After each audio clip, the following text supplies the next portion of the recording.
Good morning class fifth. तो बच्चों subject है आपका social studies. So please open your social studies book और इसमें देख लेते हैं कि हम क्या करने जा रहे हैं इसमें। तो देखिए, सबसे पहले आप बुक ओपन करिए और इसमें ध्यान से देखिए, ठीक है। तो देख लीजिए, इसमें आज मैं स्टार्ट करने जा रही हूँ आपका lesson 2.2 democratic republic of Congo, formerly Zaire, the land of dense forest. ठीक है, पेज नंबर है 20। तो सबसे पहले आप पेज नंबर 20 ओपन करिए। लेसन नंबर 2.2 है। लेसन नेम आपको बताया है democratic republic of Congo, formerly Zaire. ठीक है, the land of dense forest. आज हम पढ़ने जा रहे हैं, लेसन का नाम है डेमोक्रेटिक रिपब्लिक ऑफ कॉन्गो के बारे में, जिसको कहा जाता है लैंड ऑफ डेंस फॉरेस्ट, मतलब घने जंगल की लैंड। यहाँ पे क्या है, घने जंगल पाए जाते हैं, डेंस फॉरेस्ट पाए जाते हैं। तो उसके बारे में ही आज हम पढ़ेंगे। ओके, तो ध्यान से सुनिए, देखिए इसमें क्या पढ़ना है। तो देखिए, स्टार्ट करते हैं। Let's paragraph first. ये देखिए, areas within about 10 degrees of the equator are generally covered with dense forest called rainforest or evergreen forest। तो सुनिए, areas with in 10 degrees of the equator. Equator के 10 डिग्रीज एरिया जो है, 10 degrees में जो equator के एरिया है, ठीक है, area with in 10 degrees of about 10 degrees of the equator, वो एरिया जो इक्वेटर के 10 डिग्रीज में आता है, और जनरली कवर्ड, वो अक्सर किससे ढका रहता है, घने जंगल से ढका रहता है। विद डेंस फॉरेस्ट मतलब घने जंगल से कवर रहता है। वहाँ पर क्या रहता है, घना जंगल होता है। अनकॉल्ड रेन फॉरेस्ट कहा जाता है, या फिर एवरग्रीन फॉरेस्ट उसे कहा जाता है। सुनते रहिए ध्यान से, ओके, बोलते भी रहिए, देखते भी रहिए। This is chiefly because there is no cold winter. ये इसलिए होता है, क्यों है वहाँ डेंस फॉरेस्ट, घना जंगल क्यों है, क्योंकि क्या है वहाँ पे, chiefly because there is no cold winter, क्योंकि वहाँ पे ना तो ज़्यादा ठंडा होता है और ड्राई सीज़न, ठीक है, ना ही वहाँ पे सूखा होता है, ना वहाँ ठंड ज़्यादा पड़ती है और ना ही वहाँ पे सूखा रहता है।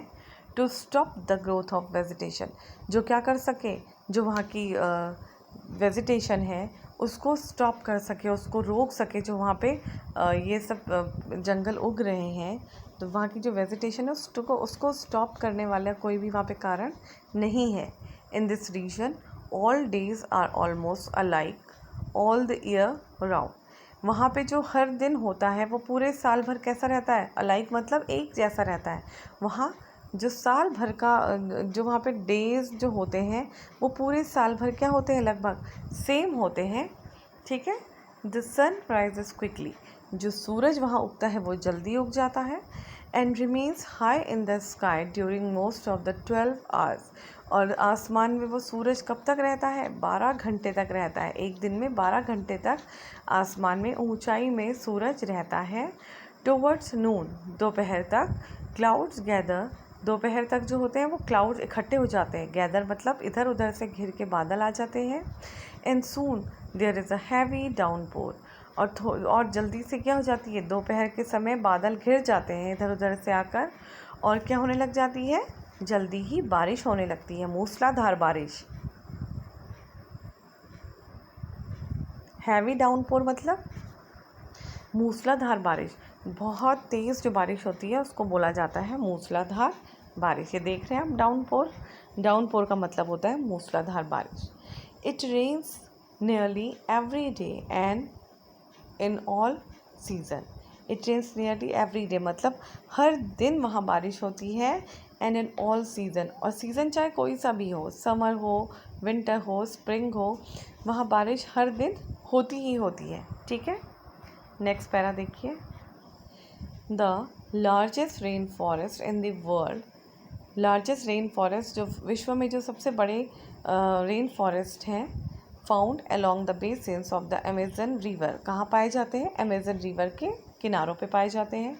साउथ अमेरिका, कौन सी जगह है? South America. In the Congo river, Congo river कहाँ है? अफ्रीका में। तो रेन फॉरेस्ट ज़्यादा यहीं पर ही पाए जाते हैं। Such rain forest are also found in Indonesia. यहाँ के साथ साथ ये जो रेन फॉरेस्ट हैं और कहाँ पाए जाते हैं? इंडोनेशिया में पाए जाते हैं, मलेशिया में पाए जाते हैं और नाइजीरिया में पाए जाते हैं। आप देख रहे हैं, इंडोनेशिया, मलेशिया एंड नाइजीरिया। ठीक है। Would you like to visit one of the lands to see what kind of life and vegetation? क्या आप ऐसी किसी एक जगह पर विज़िट करना चाहेंगे, घूमना चाहेंगे जहाँ इस तरह की लाइफ और वेजिटेशन पाया जाता है? Let's go to DRC। तो आपको कहाँ जाना चाहिए? DRC, democratic republic of Congo, जिसकी फुल फॉर्म है democratic republic of Congo, short में बोलते हैं DRC। It is a huge hot and rainy country. ये कैसी कंट्री है? एक ह्यूज, एक बड़ी, एक विशाल देश है, हॉट है, गर्म है, और रेनी कंट्री है, बारिश यहाँ पर होती है। ठीक है। Across the heart of Africa, और ये कहाँ पे बसा हुआ है? अफ्रीका के हार्ट मतलब होता है बीच में, अफ्रीका के जस्ट बीच में, मध्य में ये बेस्ड है, बसा हुआ है। It includes most of the Congo river.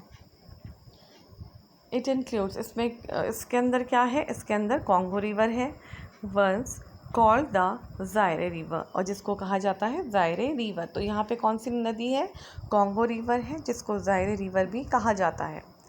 It is the second largest river in Africa, और ये अफ्रीका की सेकेंड लार्जेस्ट, दूसरे नंबर की सबसे बड़ी नदी में से एक है। The largest river in the world is the Nile. विश्व की सबसे बड़ी जो नदी है वो कौन सी है? लंबी नदी कौन सी है? नील नदी है। It is in north east Africa, और ये कहाँ पाई जाती है? नॉर्थ ईस्ट अफ्रीका में। ठीक है। तो आगे बढ़ते हैं, next para, the journey to DRC। किस तरह से जर्नी है DRC की, तो देखते हैं। देखिए, नेक्स्ट पैरा है,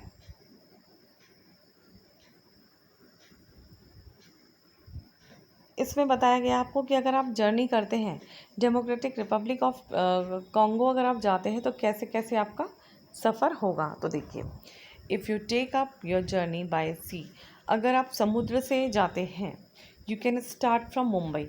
तो आप कहाँ से स्टार्ट करेंगे अपनी जर्नी? मुंबई से। ठीक है। अगर आप समुद्र से यात्रा करना चाहते हैं तो आपको अपनी जर्नी स्टार्ट करनी होगी, अपनी यात्रा जो स्टार्ट करनी होगी वो स्टार्ट करनी होगी आपको मुंबई से। Your ship will cross the equator on its way.